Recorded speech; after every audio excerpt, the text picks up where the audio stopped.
तो हमने पहला कदम ही सऊदी अरब से आकर इंडिया के अंदर रखा और कुछ किलोमीटर जाकर ही मेरे साथ ये हादसा हो गया, मेरे साथ कांड हो गया। तो मैंने सोचा क्यों ना आप लोगों के साथ भी साझा किया जाए। हेलो दोस्तों, कैसे हैं आप सब? उम्मीद करता हूँ सब खैरियत से होंगे। दोस्तों, इंडिया के अंदर आते ही मेरे साथ कांड हो गया और ये कांड लाखों भारतीयों के साथ हर रोज होता है। 19 तारीख को मेरी फ्लाइट थी सऊदी अरब के रियाद से लखनऊ की, पर डायरेक्ट लखनऊ की नहीं थी, रियाद से। पहले मैं ओमान गया, ओमान में कनेक्टेड फ्लाइट थी। पहले मैं ओमान गया, वहाँ पे 2 घंटे वेटिंग किया। फिर वहाँ से लगभग जो है सुबह 9:30 बजे या 9 बजे की मेरी फ्लाइट हुई।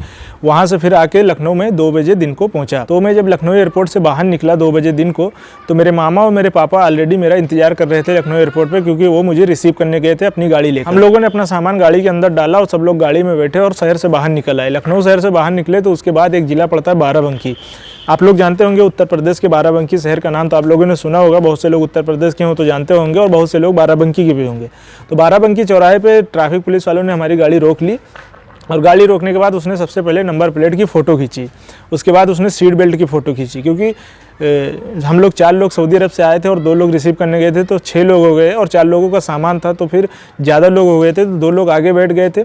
तो उसने बोला कि सीट बेल्ट आप लोगों ने नहीं लगाया था, उसका 1000 फाइन आएगा। और वो जो नंबर प्लेट थी वो बोला कि आप लोगों की गाड़ी की नंबर प्लेट जो है वो ऑनलाइन वाली नहीं है, इसमें बारकोड होता है, वो वाली आपने बोला नहीं लगाया, आपने सिंपल प्लेन वाली लगाया है, तो इस पर जो है 5000 का चालान होगा। टोटल मिलाकर 6000 का चालान आपका होगा। उसने जो है जो क्वार्टर बना होता है ट्रैफिक पुलिस वालों को, वहाँ पर जो है ड्राइवर को बुलाया, वहाँ पर उसने बात की और उसने ड्राइवर ने उसको बहुत समझाने की कोशिश की, मगर वो नहीं समझा। फिर मैं गाड़ी से उतर के गया, मैंने बोला सर इसको पहली बार के लिए वार्निंग दे दीजिए, ड्राइवर को दोबारा अगर आप पकड़े तो इसको 6 नहीं 12,000 मार देना। उसने बोला नहीं ऐसा नहीं हो सकता, क्योंकि कैमरे वगैरह लगे हुए हैं। तो हमने सोचा शायद हो सकता है कि कानून ऐसा हो कि चालान बिना मारे वो छोड़ेगा नहीं। ड्राइवर ने मुझसे बोला कि आप जाके गाड़ी में बैठो, मैं बात करता हूँ, क्योंकि वो ड्राइवर है, उसका डेली का यही काम है, तो वो समझता था कि इसको क्या चाहिए और क्यों इसने रोका है और क्यों ये फ़ोटो खींचकर मुझको ये बोल चालान की धमकी दे रहा है। जब थोड़ी देर के बाद 5-6 मिनट के बाद ड्राइवर मेरे पास आया और बोला उसने कि मुझसे मांग रहा है 500 रुपये, कह रहा है कि 500 दे दो तो चालान नहीं काटेंगे। तो मैंने अपने दिल में सोचा कि ये क्या बात हुई कि अगर हम 500 रुपये दे दे तो फिर कोई भी हमने नियम का उल्लंघन नहीं किया, और अगर 500 नहीं दें तो फिर 6000 का हमारा चालान कटेगा। मगर हम लोग रोजे से थे और हमें इफ्तारी से पहले घर पहुँचना था, तो हमने सोचा ठीक है वो जितना भी मांग रहा है जैसे भी आप डील कर सको उसको करके और आप उसके जो है दफ़ा करो।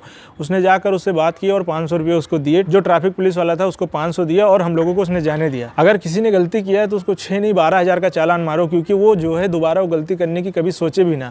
ये क्या हुआ कि आप 500 और 1000 रुपया लेकर उसको दोबारा गलती करने का मौका दे रहे हो। ये जब तक हमारे हिंदुस्तान के अंदर ख़त्म नहीं होगा, हमारा हिंदुस्तान कभी भी आगे नहीं बढ़ सकता। और जितने ऊपर से लेकर नीचे तक अधिकारी हमारे देश के अंदर बैठे हुए हैं जो देश को चला रहे हैं, उसमें ज़्यादातर लोग भ्रष्टाचारी हैं और भ्रष्टाचार को ही बढ़ावा देते हैं। अब जैसे किसी को भी पकड़े और वो नियम का उल्लंघन कर रहा था, तो उसको जो है 500 रुपये लेकर 1000 रुपये लेकर उसको छोड़ देते हैं और दोबारा गलती करने का उसको मौका देते हैं। इसलिए वो कभी भी नियम को फॉलो नहीं करता और वो सोचता है कि मैं कहीं भी जाऊंगा 500 1000 देकर छूट जाऊंगा। इसीलिए हमारे देश के कानून को ज़्यादातर लोग फॉलो नहीं करते, क्योंकि उनको पता है कि रिश्वत देकर हम जो है अपना काम चला लेंगे। सऊदी अरब के अंदर ऐसा नहीं चलता है, इसीलिए सऊदी अरब के अंदर नियम कानून सब जो है ठोस है, क्योंकि वहाँ पर एक बार जो कानून बन गया वो बन गया। अगर वहाँ पर आपने किसी भी नियम का उल्लंघन किया है तो आपसे कोई बात करने नहीं आएगा कि 1500 देकर आप निपटा लें इस मामले को। वहाँ पर तुरंत आपके फ़ोन पर मैसेज आएगा कि आपको इतना फाइन हो चुका है और आपको इतना फाइन भरना होगा। अभी विदेशों में लगाई हुई नीतियाँ काम करती हैं, क्योंकि वहाँ पर नियम फॉलो किया जाता है। और यहाँ पर क्या होता है कि कोई नियम का उल्लंघन करता है तो 500 1000 लेकर उसको छोड़ दिया जाता है। मैं सऊदी अरब से आया इसलिए मुझको ये नया लगा, तो मैंने सोचा आप लोगों के साथ भी साझा करें। और जो यहाँ रहते हैं उनके साथ तो रोज़ ऐसा होता है, लाखों लोगों के साथ ऐसा होता है, इसलिए उनको नया नहीं लगेगा। मगर ये हमारे देश के लिए बहुत ही घातक है। जब तक ये छोटे छोटे भ्रष्टाचार हमारे देश के अंदर बंद नहीं होंगे तब तक हमारा देश कभी भी आगे नहीं बढ़ सकता,